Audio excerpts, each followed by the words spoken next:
Thank you so much for being here. This is a big trip for us. My husband and son have never been to New York before, and so it's been a really happy time. This is our last night here, so we're sad and happy at the same time.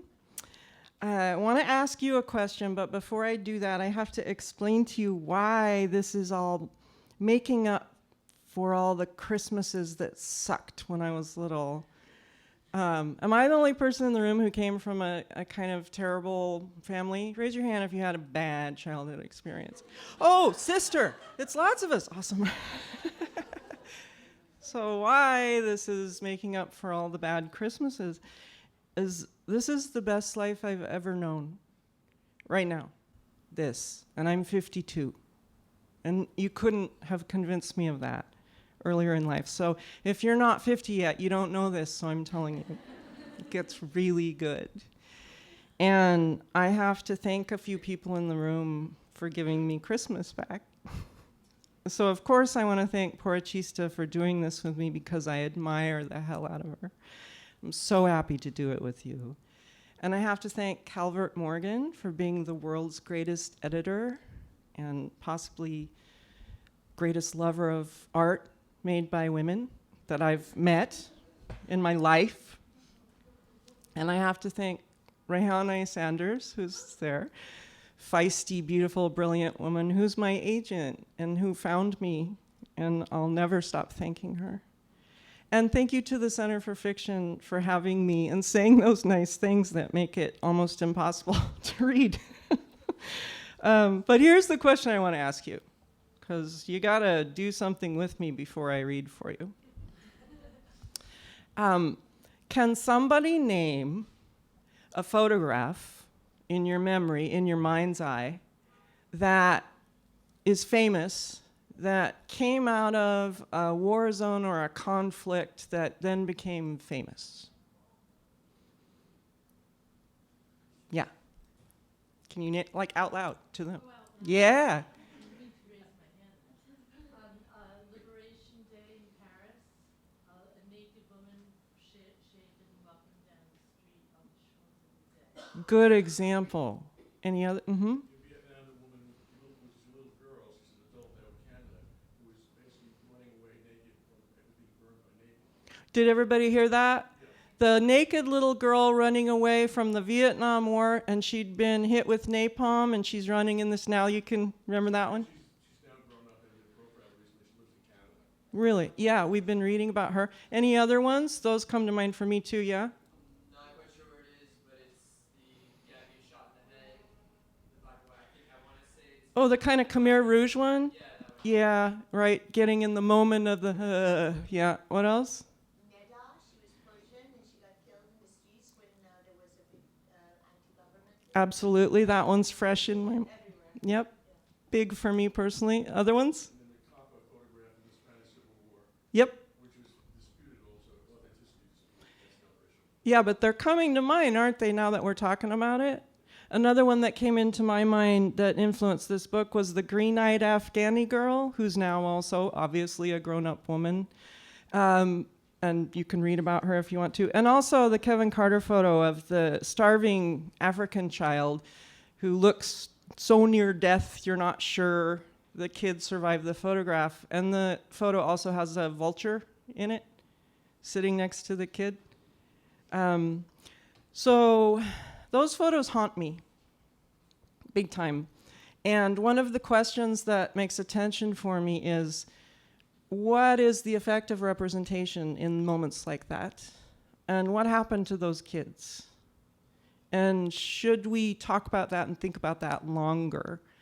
And this book has a photo in it that a photojournalist shoots and then wins the biggest prize of all for this photo. She takes of a girl whose family was blown up in front of her, and she's the only survivor. And so what happens to these subjects or objects? You could call them either, right? Is the question in the book and influences what happens to everyone in the book. Can everybody hear me back there? Okay. I am loud, aren't I? Knew it. This is a small section from the point of view of the photojournalist who captures the shot, which is a phrase I really love and hate at the same time. She's taking field notes, okay? So they'll sound like she took notes to herself. The night is cold as fuck and the color of ash and soot. Even with all of this snow, it's ironic everything is newspaper colored. The town has already been shot to shit, and the soldiers look to me like jackbooted thugs from some B-rated movie, really ignorant killing machines with ill-fitting uniforms and contorted loyalties. Only their boots and rifles look lethal. Every corner of every building is shot away, making the little village look like pieces of itself, like ghost structures. There's no telling rebel from real here. None of this has made the news. It's just gone on for years without end. Does it even exist? The supposed end of one war giving way to the endless micro-violences of forever. Nobody even knows where I am or what I'm doing or why, not even me.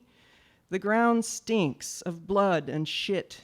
Domesticated animals, horses, sheep, pigs, dogs, and cats wander around or stand like idiots in the paths and streets. They're yanking people from homes, the soldiers, like snatching tissues from a box.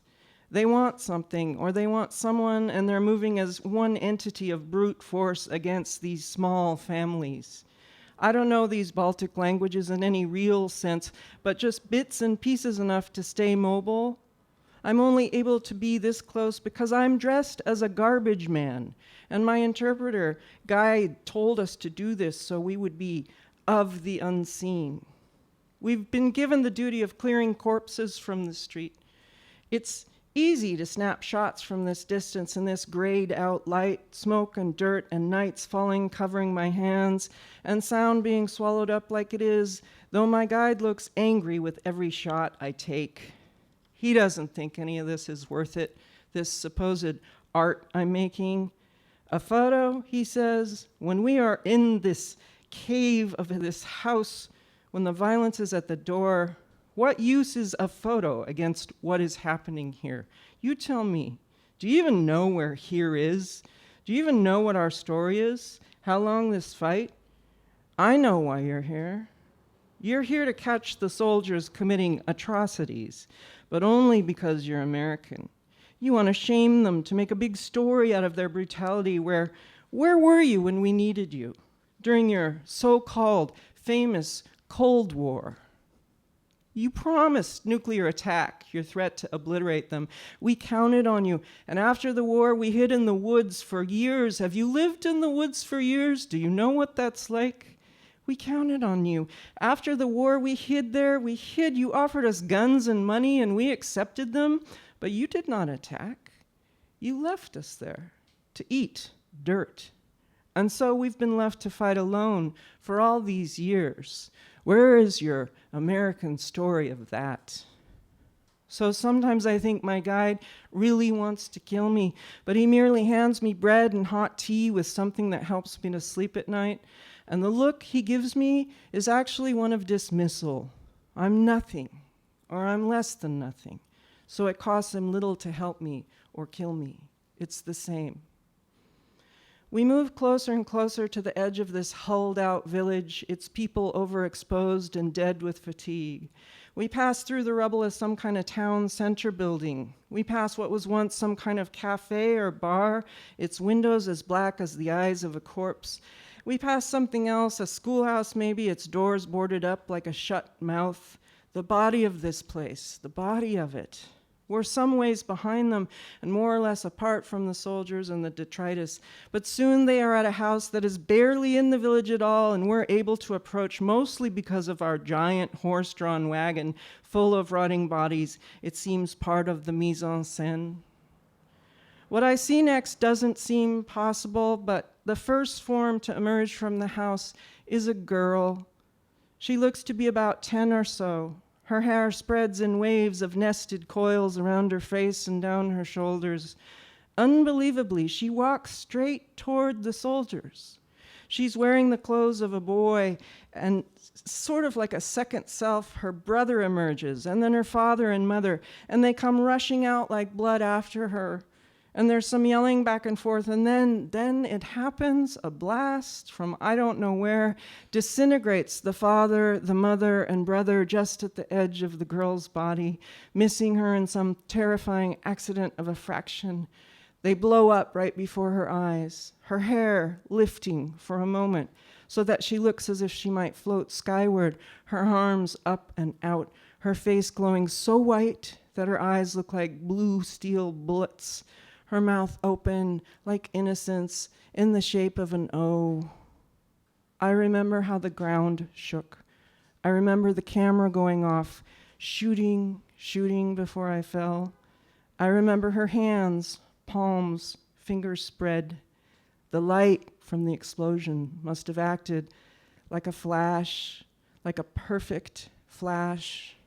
The girl, she disappears. Thank you.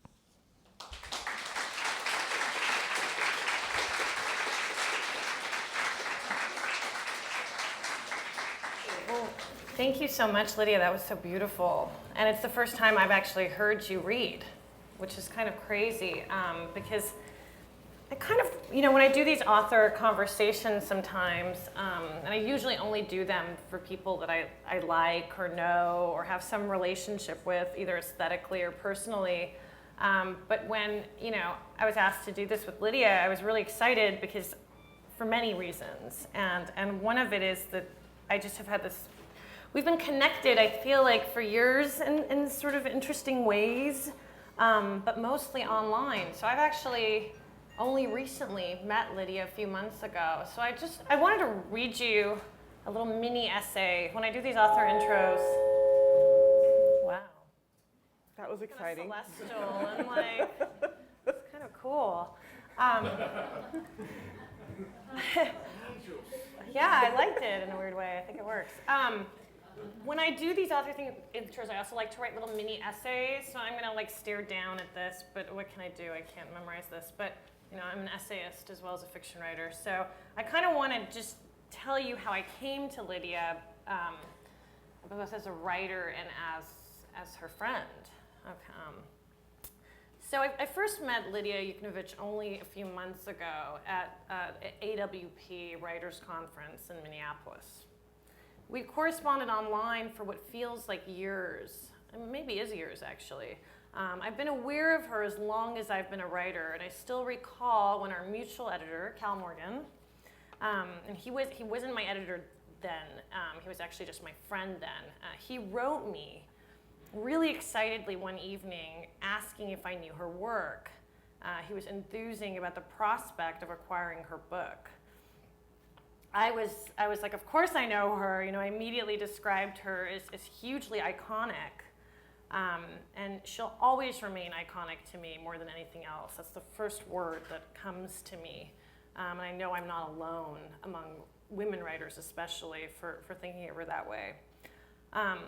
At one point, I also remember either on Facebook or Twitter, or maybe both, she mentioned me like out of nowhere, like in this long list of like female writers she really liked.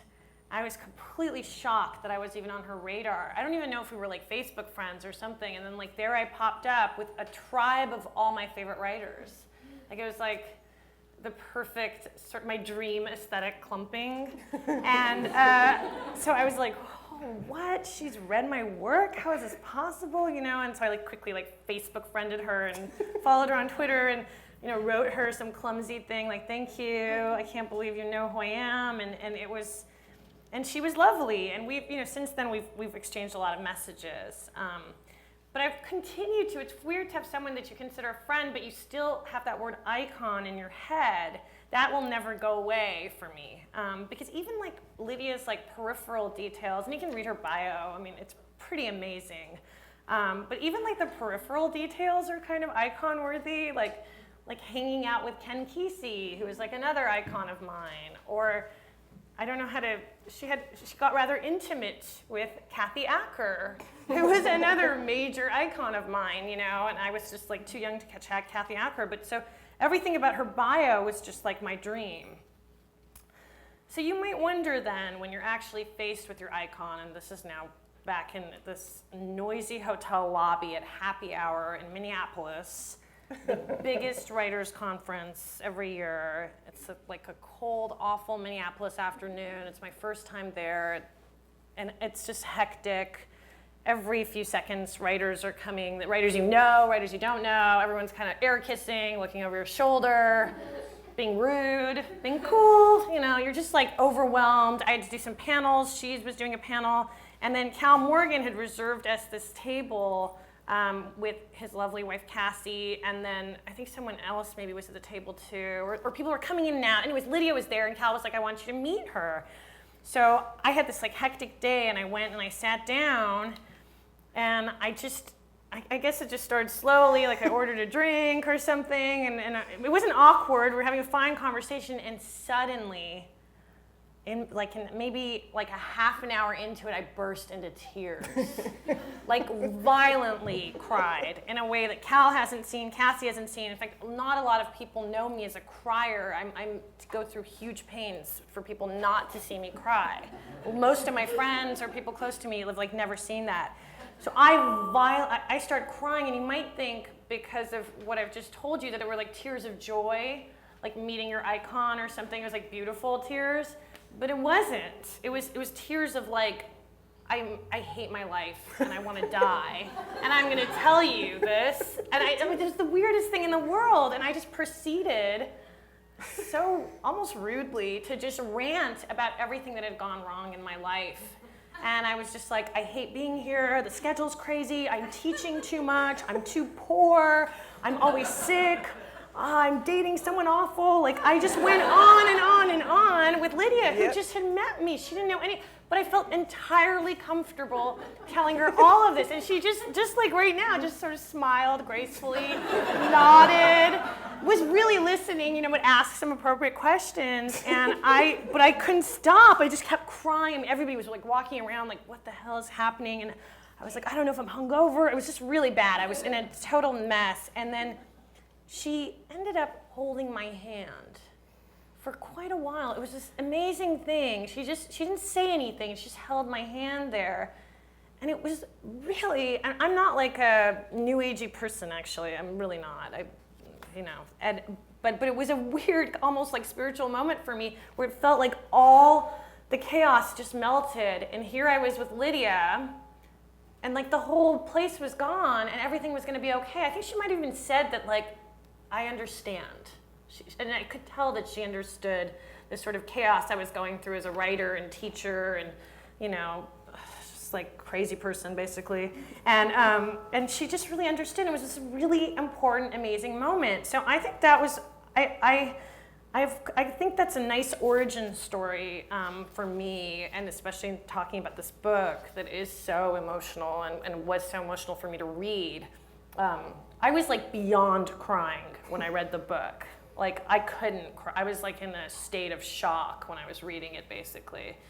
But what was so interesting was to meet her and then to have this like outpouring of emotion. So that's the origin story there. I'll always be grateful for her for that sort of allowance and admission and submission that sort of Lydia in her essence seems to allow. Because I told Cal this story.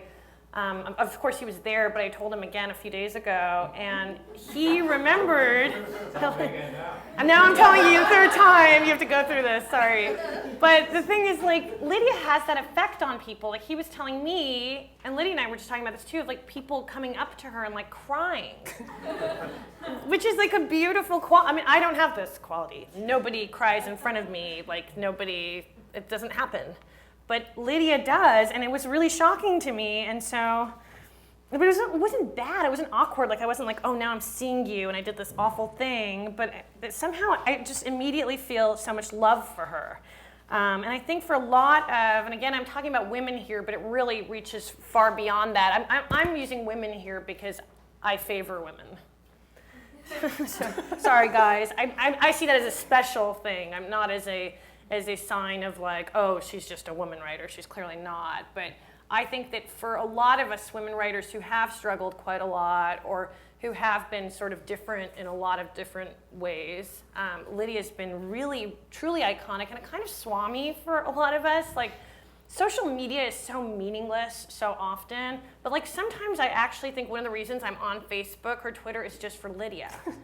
And I don't know if you accept everybody who like, because I think that everyone should follow you now. But they could follow you without you friending them or whatever, but it's so, again, I'm not into inspirational messages or anything like that. I usually hate them. But Lidia, like, there are days where I'm like, how does she know what I'm going through? Like, and she just has these really amazing exclamations and pronouncements, and her way of sharing and bringing us all in really has made me feel like I actually belong to a group and to a real community. And she's not even in New York. I mean, she's like in the Northwest. So it's like kind of strange how someone from all the way there kind of has brought all of us into a circle. So that's the sort of long-winded origin story. There are, of course, some things that we have in common, I think, aesthetically, too. I mean, I think we both have an interest in war narratives, but sort of unconventional war narratives. I mean, I'm a child of war. The Iran-Iraq War specifically is why I'm in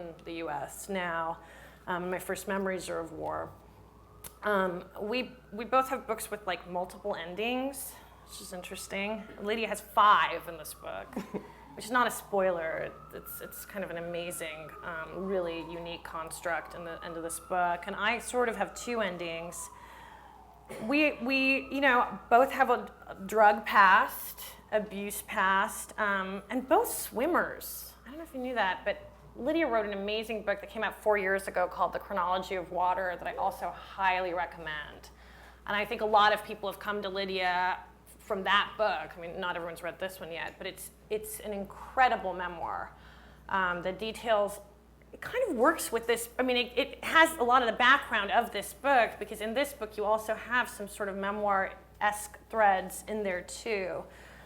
So, Lidia was actually a jock, was like a swimmer. That was a bad jock. But you did it, and I didn't even make it there. I mean, I was on the swim team, but one of the things when I read your book too that seeing the pool as a place, a solace, a haven of sorts. I always used to love. I wrote my first essay for the New York Times. I wrote several. The first essay I wrote talks about me swimming a lot because I could cry there freely without anyone seeing. It's like a really hard, really complicated way to just cry, just go to the bathroom or something. But instead for me, it was like this release of being in water. I felt like it was okay, so.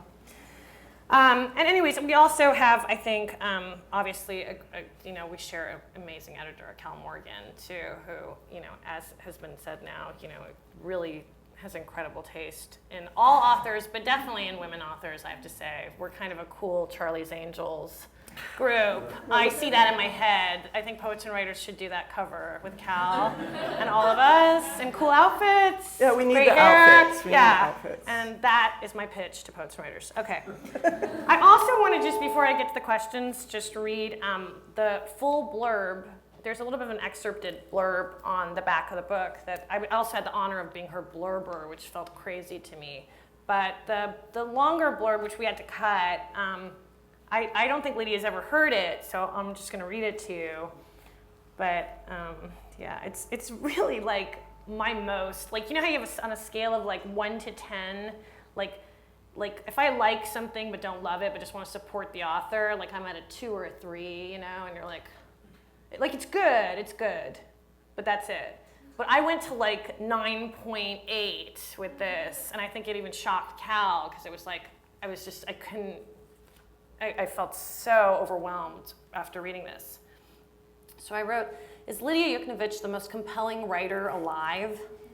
Small Backs of Children has moments of seance with Jean Reese, Dennis Cooper, Clarice Lispector, William Burroughs, and Kathy Acker. And yet it is holy work that's a true American original from our high priestess of experimental writing, Lidia Yuknavitch. Devastating, thrilling, blood-soaked, and nightmare-filled, this book dares you to look away. The creatorless, the orphan, the creator, the artist, obsession and grief create a tapestry of violence I've only seen rendered this gorgeously in Cormac McCarthy's Blood Meridian.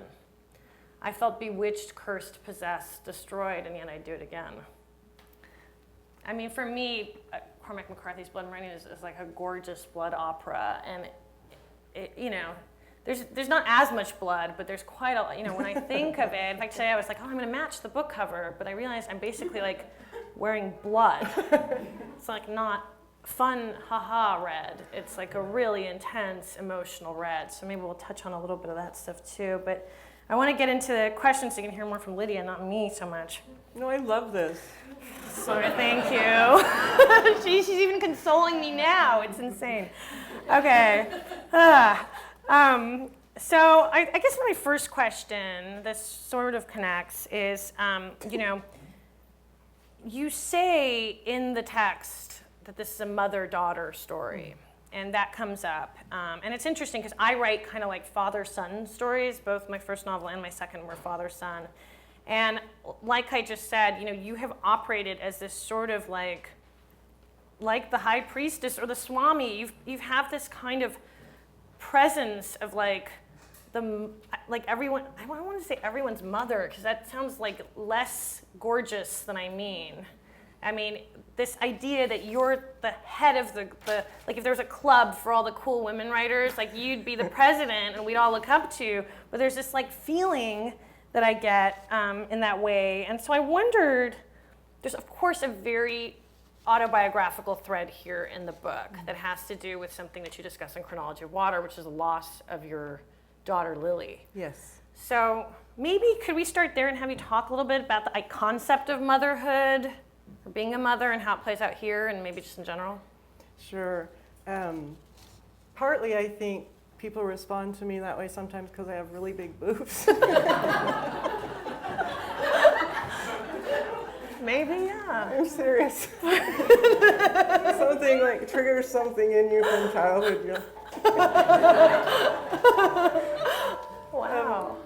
But so I've been exploring the idea of the mother-daughter relationship because of this sad thing that happened. My daughter died the day she was born. And so in me, it made a place where birth and death coexisted. And that didn't just change everything in my life and how I experience things, but it changed narrative for me forever. I had no more interest in linear narrative. I had no more interest in a beginning that was at the start of things and an ending that was at the other side. I began to be fascinated and obsessed with beginnings and endings happening on top of each other. And that seems more accurate about our lives as well. When we tell the story about what happened to us, we give it a narrative that makes us feel better. But when big or little things are happening to us, they're not in a perfect narrative order. So I wanted to give voice to that. And in particular, the mother in this story is an imperfect mother. She has mental illness times a million. She enters psychosis, that's how far. And the daughter in this story is an orphan, dislocated from family entirely. And as she moves through the narrative, different people and entities come in to try to help her or save her. And I resisted the impulse to let anyone perfectly save her because I wanted the girl to save herself. And so the mother-daughter story we inherit, the way things are supposed to go, was no part of my life, broke down when I became a mother the first time, and then reemerged as a creative possibility, there's no other way to say it, later in life. And so that's where I kind of weave into your questions. Yeah, that makes no, any sense. Also boobs. Yeah, I love that. Never forget boobs. I love that.